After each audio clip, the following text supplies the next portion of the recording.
My name is Renee Calloway. I'm 34 years old. 11 days after my spinal surgery, still in a back brace, still moving like a woman twice my age, I was sitting on the edge of my childhood bed when my younger sister Vanessa walked in without knocking, looked past me like I was furniture, and said the words that would end up changing everything about how I live. Mom, Dad, choose. Either she leaves this house or I go. Today. She wasn't talking to me. She was talking about me, 3 feet away, like I couldn't hear her. My mother's mouth opened. My father stared at his coffee cup. I sat there in a surgical brace, 12 staples still healing under my shirt, and I understood something in that exact second. This wasn't about space. This wasn't about me overstaying. This was about a folder Vanessa didn't know I'd already started building 4 months earlier. A folder with dates, screenshots, bank transfers, a signature that didn't match. She had no idea what was sitting in my email drafts. Before I tell you what happened after that ultimatum and why it was Vanessa who ended up packing boxes, not me, tell me what time it is right now where you're watching this and what city you're sitting in. I read every single one. It helps me know who's actually here with me for this. I grew up the responsible one. Vanessa grew up the golden one. 2 years apart, same house, 2 completely different sets of rules. When I was 9, I broke a glass. By accident and cleaned it up myself before anyone saw, because I already understood that mistakes cost something in our house. When Vanessa was 7, she broke a lamp on purpose during a tantrum, and my mother knelt down and asked her if she was okay. Nobody asked if I was okay when I fractured my wrist at 11 and walked myself to the school nurse, because both my parents were at Vanessa's dance recital. By 16, I had a system. Don't ask for things. Don't take up room. Fix problems quietly so nobody has to choose between me and her, because I already knew, somewhere in my body, who they'd pick. There's one scene from when I was 14 that I still think about more than any other. I'd saved for 8 months, doing odd jobs for neighbors, to buy myself a decent bike so I could ride to my part-time shelving job at the library instead of walking 40 minutes each way. The week after I bought it, Vanessa, 12 at the time, decided she wanted it more than her own bike, which was newer and better, but apparently boring. She didn't ask. She just took it one afternoon while I was at work, and when I came home to find it in her friend's driveway 2 streets over, scratched along one side, I went to my mother instead of confronting her, because confrontation in that house always seemed to cost more than it was worth. My mother's response was simple. She's younger. Just let her have this one. You're more mature about these things anyway. I remember standing in the kitchen holding the receipt for a bike I'd worked 8 months to afford, being told my maturity was the reason I should lose it. I let her have it. I walked to the library for the rest of that summer. I didn't cry about it until years later, and when I finally did, it wasn't really about the bike at all. At 22, I moved out the week I graduated college, not dramatically, just quietly, efficiently, the way I did everything. I got a studio apartment, 40 minutes away, and I built a life that didn't depend on anyone deciding I mattered. Vanessa stayed. She stayed through her 20s, in and out of the house, between relationships, between jobs, always landing back in her old room like a boomerang with a grudge.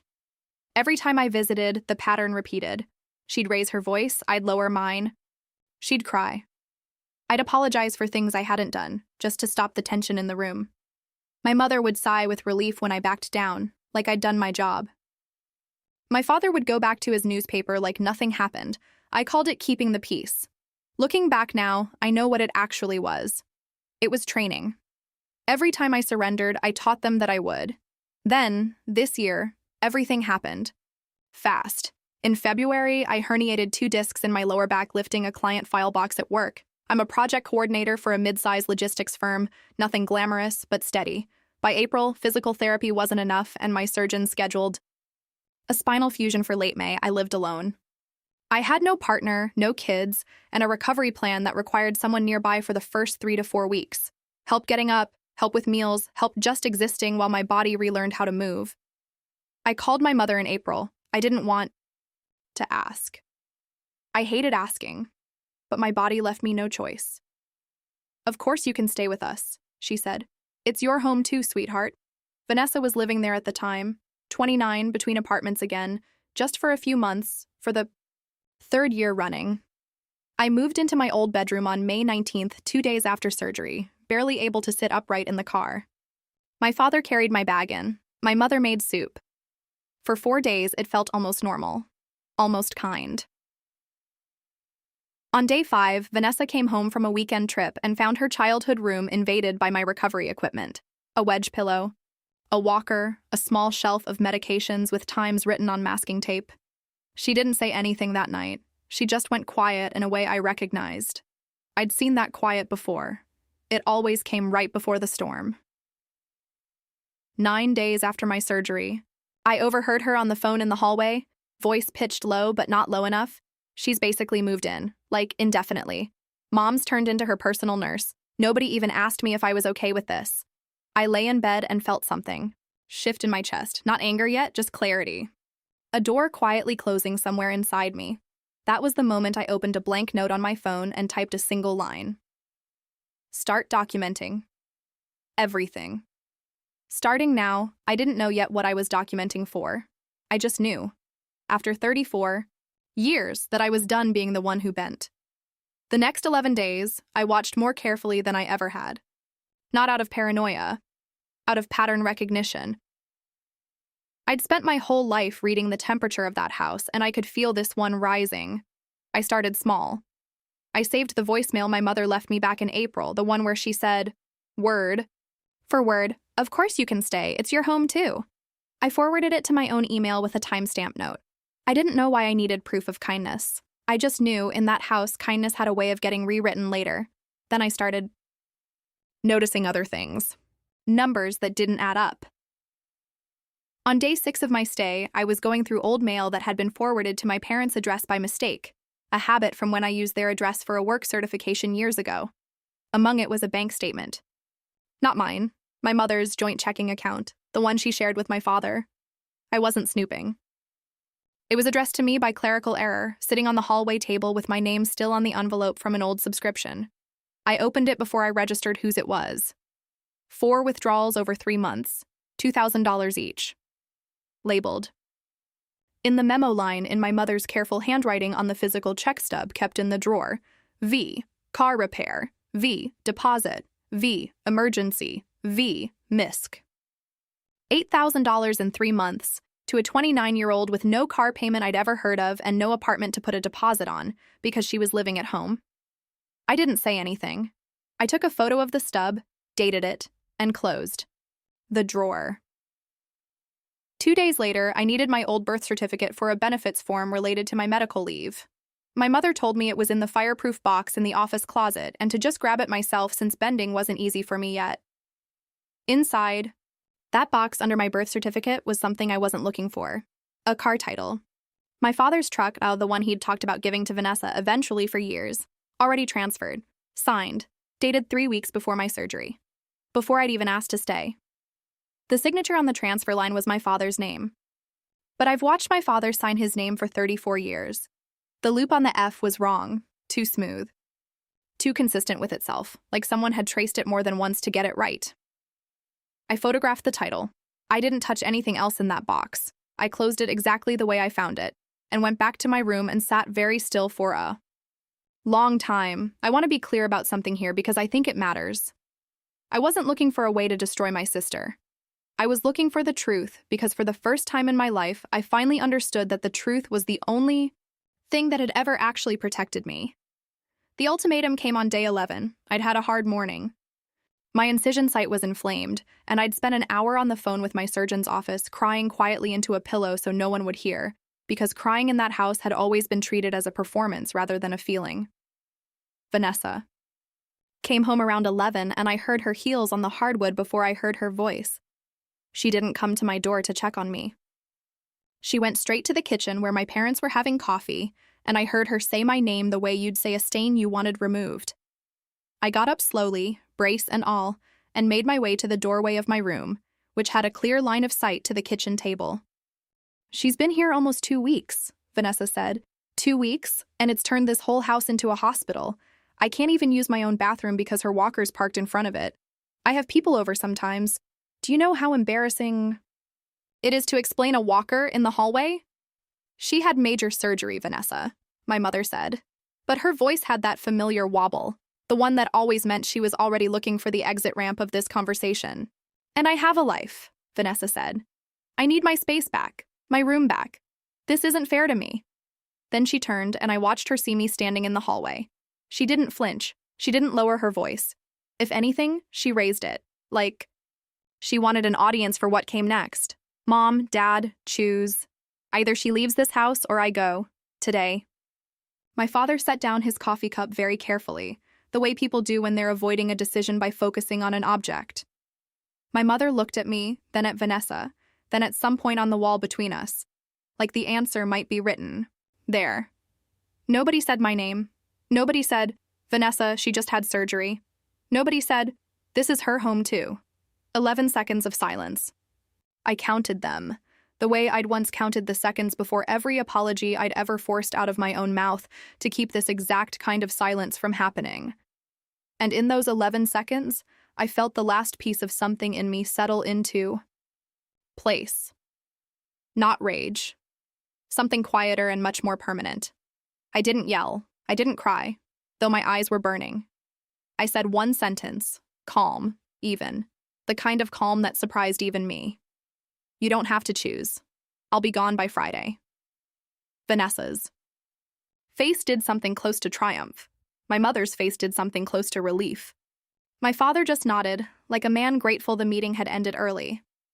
I went back into my room, closed the door, sat down on the bed, and opened my laptop. Not to cry, to work. The first thing I did was call my best friend, Priya, who is a paralegal, at a family law firm 2 towns over. I'd known her since college, and she was the only person outside that house who'd ever seen the pattern clearly, because I'd told her about it for years without realizing I was building a case simply by talking to her.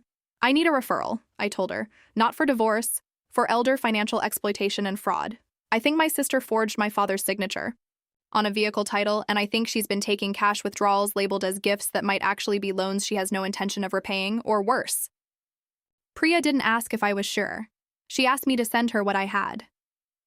That night, still in the brace, still sore, I built a folder. Not out of spite. Out of 34 years of finally being believed by no one but myself, and deciding that from now on, I would hand people something they couldn't argue with. I labeled it Documentation May. Inside it went the photo of the car title with the mismatched signature, dated and timestamped. The photo of the bank stub with the 4 withdrawals. The forwarded voicemail from my mother in April, proof that I had been invited, not imposed. Screenshots of Vanessa's public social media posts from the past 3 months, several of which showed her wearing new jewelry and referencing finally getting my own place soon, posted the same week as 2 of those withdrawals. I wasn't trying to build a bomb. I was trying to build a mirror. Something that would show my parents in their own handwriting and their own bank's records exactly what had been happening in the house I was being asked to leave. Friday came fast. I'd arranged, through Priya, a consultation with an attorney named Mr. Alderman, who specialized in family financial disputes and elder exploitation. I didn't go in asking for revenge. I went in asking one question. What are my legal options if a family member has forged a signature on a title transfer? And what are my parents' options if funds were taken under false pretenses?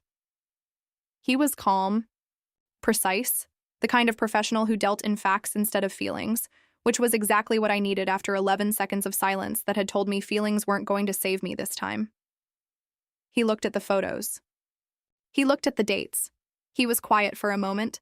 Then he said something I've thought about every day since. You didn't come here angry. You came here prepared. That's rare, and it's going to serve you well. He explained that forging a signature on a title transfer is a criminal matter, not just a family disagreement, and that my father, as the actual titled owner, would need to be the one to report it if he chose to. What I could do, legally and cleanly, was present the evidence to my father directly and separately, document my own departure from the house in a way that protected me. Proof I'd been invited. Proof I'd left voluntarily and on good terms with the property itself. No damage, no dispute. Nothing Vanessa could later spin into a story where I was the unstable one. I left his office with a plan instead of a wound.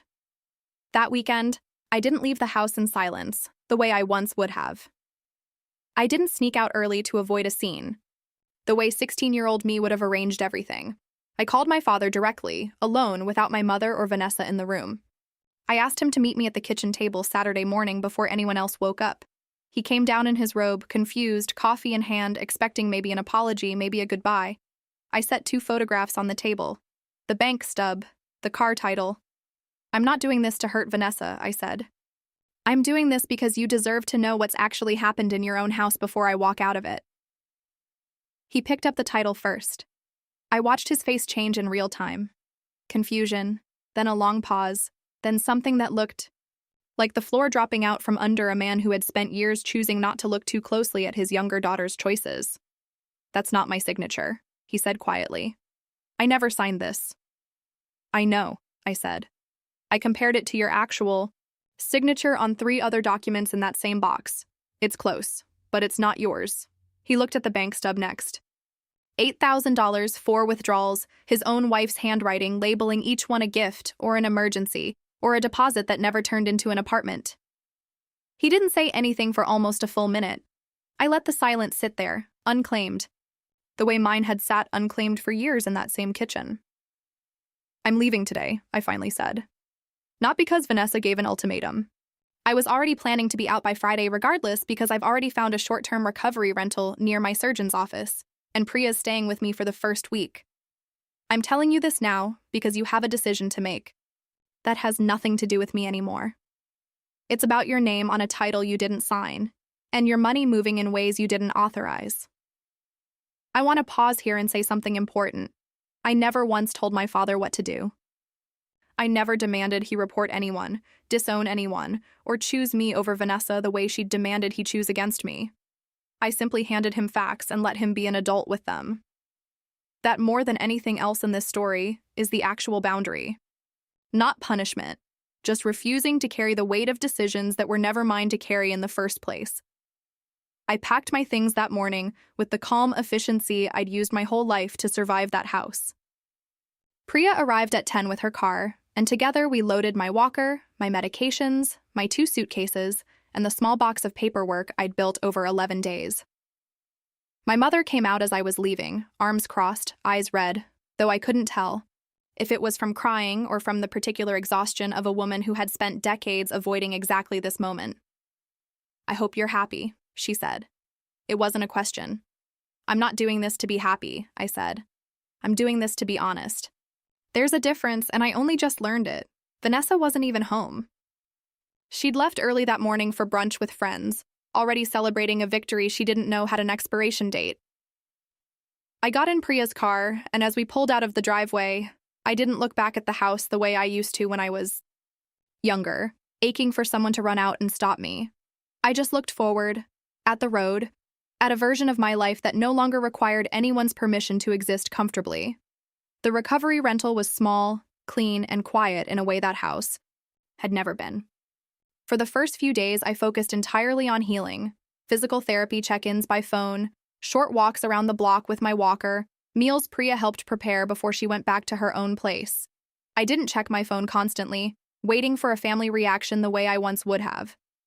I let it happen without me watching every second of it because for the first time I trusted that the truth didn't need my supervision to do its work. It took 4 days for the first message to come through. It was from my father, not my mother. Not Vanessa. "Can we talk?" Alone, just the 2 of us. I agreed to a phone call, not a visit, still respecting my own recovery boundaries even in this. He told me that after I left, he'd sat with the documents for 2 full days before saying anything. To anyone. He'd quietly pulled the actual title paperwork from the county records office online and compared the notarization date. There wasn't one. No notary stamp, no witness signature, nothing that would have made a legitimate transfer valid in the first place, which meant legally the transfer had likely never gone through cleanly at all, forged signature or not. He'd also called the bank and requested a full statement history going back 8 months, not just 3. What he found wasn't 4 withdrawals. It was 11 going back to the previous fall, all in Vanessa's name or with her as the direct beneficiary, totaling just under $19,000. "I confronted her," he said, his voice tired in a way I'd never heard from him before. "She said it was for a security deposit on an apartment that fell through, then a car repair, then a temporary loan for a business idea that never happened. When I asked to see any of it, receipts, a lease, anything, she got angry. She said I was interrogating her. She said this was exactly why she wanted you out, because you'd turned everyone against her. I didn't turn anyone against her, I said quietly. I just stopped covering for the silence in that house. There's a difference. He was quiet for a long moment. Then he said the sentence I'd waited 34 years to hear from him. You're right, and I'm sorry it took almost losing you in a hospital bed for me to actually look. I didn't cry on that. Call. I'd already done my crying, alone, in the days after surgery when no one in that house had thought to ask if I was okay. This apology didn't erase that, but it did matter. It was the first time in my life someone in that family had looked at evidence instead of emotion and let the evidence win. 2 weeks after I moved out, my father sat both my mother and Vanessa down at that same kitchen table where I'd once said one sentence and walked away. He laid out the bank statements. He laid out the title paperwork, including the missing notarization. He asked Vanessa directly to explain the money. According to what my mother told me later, in a call where her voice finally sounded like she was speaking as herself instead of as a buffer between her daughters, Vanessa's explanations fell apart. The moment she was asked for actual paperwork instead of a story. No lease, no mechanic's invoice, no business registration, just excuses that shifted every time a new document appeared. My father didn't file a police report. That was his choice, and I respected it, because it was never mine to make. But he did two things that mattered. He froze the joint account and moved to a single signature structure with my mother, so future withdrawals required both of their direct authorization, not just access, and he formally reported the fraudulent title transfer to the county, which invalidated it entirely since it had never been properly notarized in the first place. The truck stayed his, legally, cleanly, undeniably his. Vanessa's victory, the empty house, the reclaimed bedroom, the sister finally gone, lasted about 3 weeks before it started collapsing under its own weight, with the account frozen and the truck transfer reversed. The free flow of money and assets that had quietly funded her lifestyle for months simply stopped. She'd apparently been telling friends she was about to move into her own place soon, using borrowed money to maintain that image without ever actually finding a place, because the underlying plan had always relied on my parents continuing to hand her whatever she asked for whenever the ask came dressed as an emergency. Without it, the illusion cracked fast. She missed a car payment on her own vehicle. She lost a part-time retail job after a scheduling dispute that, according to my mother, had a lot to do with Vanessa's mood those weeks. Friends who'd been hearing about her upcoming apartment for months started asking questions she didn't have real answers for anymore. I didn't witness any of this directly. I want to be honest about that because I think honesty is the whole point of this story. I wasn't standing in a doorway watching her unravel with satisfaction. I was in my rental, going to physical therapy twice a week, slowly learning to bend and lift again, rebuilding a body and a life that had nothing to do with her anymore. What I did receive, 6 weeks after I left, was a phone call from Vanessa herself. Her voice was different, smaller, less certain, none of the performance I'd grown up watching her use like a second language. I need to talk to you, she said. Not to fight, I need to say some things. I agreed to meet her, but on my terms. A public coffee shop near my rental, daytime. An hour limit I set clearly before we sat down, because boundaries only mean something if you enforce them even when the person on the other side is finally being quiet. She looked different, in person too, tired in a way makeup couldn't quite cover. I didn't know about the notarization thing, she started. I thought, Dad talks about giving me that truck all the time, has for years. I figured I was just helping speed up something that was already going to happen anyway. You forged his signature, Vanessa, I said, calm, not raising my voice, because I'd learned in that kitchen weeks earlier that calm carries further than anger ever does. There's no version of speeding it up that includes tracing someone's name onto a legal document. She didn't argue. That, more than anything, told me how far the ground had already shifted under her. The money, she said, staring at her coffee instead of me. Every time I asked, Mom said yes. Every time. It never felt like stealing. It felt like asking, the way I always had. That's the part I actually understand, I said, and I meant it. You didn't grow up with a no. I grew up as the no, so you'd never have to hear it. That's not entirely your fault. But it's entirely your responsibility now. The same way it became mine the day I decided I wasn't the family's shock absorber anymore. She cried a little then, quietly, not performing it, which was new. She apologized. Not the sweeping, dramatic apology I might have imagined wanting for years, but a smaller, more specific one, about the ultimatum specifically. I shouldn't have said that. With you just out of surgery. I don't even know why. I said it like that, in front of you, like you weren't standing right there. I think you said it like that because it had always worked before, I said. Every time, someone backed down so you wouldn't have to feel uncomfortable.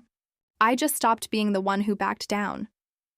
I didn't offer her forgiveness that day because I wasn't ready to, and I've learned that forced forgiveness is just another form of the old pattern, surrendering my own timeline to make someone else comfortable faster. What I offered instead was clarity. I told her I loved her as my sister, that I hoped she'd rebuild things honestly, but that the version of our relationship where I disappeared to keep the peace was over permanently. Regardless of what happened next, she nodded. She didn't argue. The hour ended and we both left the coffee shop separately, and that was, for now, enough. 3 months after my surgery, I moved into a new apartment. Not the rental, not my parents' house, a real one-bedroom close to my physical therapy. Office, signed under my own name, paid with my own savings, chosen entirely without needing anyone's approval. My mother helped me move boxes on a Saturday, the first time in years she'd shown up for something of mine without Vanessa needing something. Bigger at the same time, we didn't talk about the ultimatum that day. We didn't need to.